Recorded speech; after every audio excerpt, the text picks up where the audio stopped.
유산균이 장에 좋다는 건 너무나도 많이 알려져 있기는 한데 유산균에도 종류가 많지 않나요? 지금까지 발견된 유산균 종류만 해도 수백 가지에 이르는데요.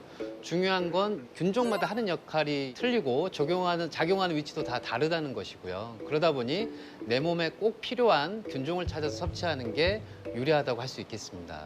그래서 저희가 준비한 게 바로 이효준 씨한테 특별하게 추천해드리는 유산균인데 그중에서도 바로 비피더스 균이에요. 종류가 굉장히 다양하게 있지만 특히 비피더스는 대장에서 많은 역할을 하고요. 그 이유는 이 대장에서 초산이라는 걸 많이 만들어내는데 이 초산은 우리가 장 안에 있는 상피세포를 튼튼하게 해요.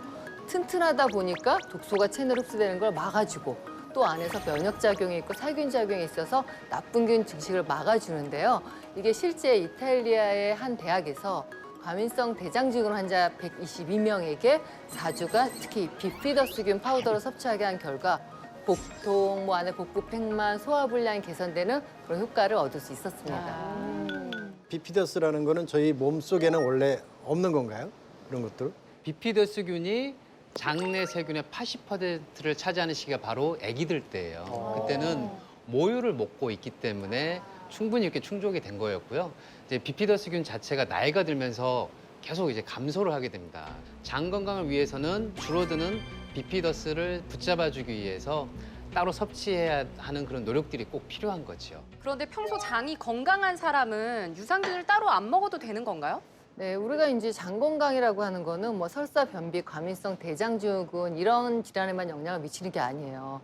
요즘 우리가 뭐 코로나19 때문에 너무 막 신경 쓰는 게 바로 면역력이잖아요. 네. 근데 면역력을 높이기 위해서 우리가 장 건강을 신경 써야 됩니다. 진짜 면역력이 제일 중요한 것 같아요. 그렇죠. 네. 어떻게 하면 면역력을 정말 막 이렇게 올릴 수 있냐? 그게 바로 장 건강인데 왜냐하면 비피더스? 그렇죠. 장에 우리가 면역세포 70%가 만들어져요. 그렇기 때문에 장이 건강해지면 내 몸을 지키는 면역세포도 힘이 커지는 거고 그러다 보면은 뭐 각종 세균이나 바이러스를 물리치게 되는 건데요.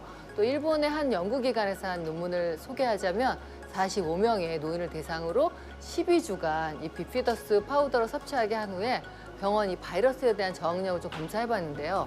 섭취 전에 비해서 이 병원 바이러스에 대한 저항력이 높아진 걸 확인할 수 있었습니다.